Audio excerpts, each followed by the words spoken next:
Calcutta high court ने कहा कि वोटर आईडी, आधार कार्ड और पैन कार्ड भारतीय शहरियत का हतमी सबूत नहीं है।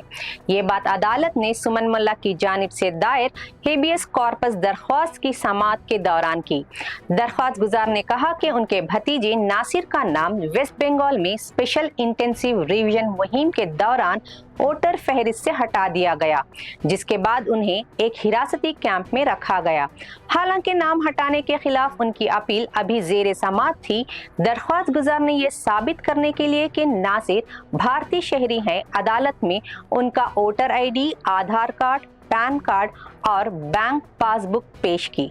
जस्टिस देबांशु बशक और जस्टिस अजय कुमार गुप्ता की डिवीजन बेंच ने कहा कि वोटर आईडी, आधार कार्ड, पैन कार्ड और बैंक अकाउंट का होना भारतीय शहरियत का सबूत नहीं है। हाईकोर्ट ने कहा कि ना दरख्वास्त गुजार और ना ही हिरासत में मौजूद Nasir immigration and foreigners act 2025 के तहत ये साबित कर सके कि वो भारतीय शहरी हैं। इसलिए अदालत ने सरकारी हुकाम के फैसले को बदलने से इनकार कर दिया और हेबियस कॉर्पस की दरख्वास्त खारिज कर दी। मजीद ताज़ा खबरों और अहम अपडेट्स के लिए जुड़े रहें डेली सालार उर्दू डिजिटल के साथ।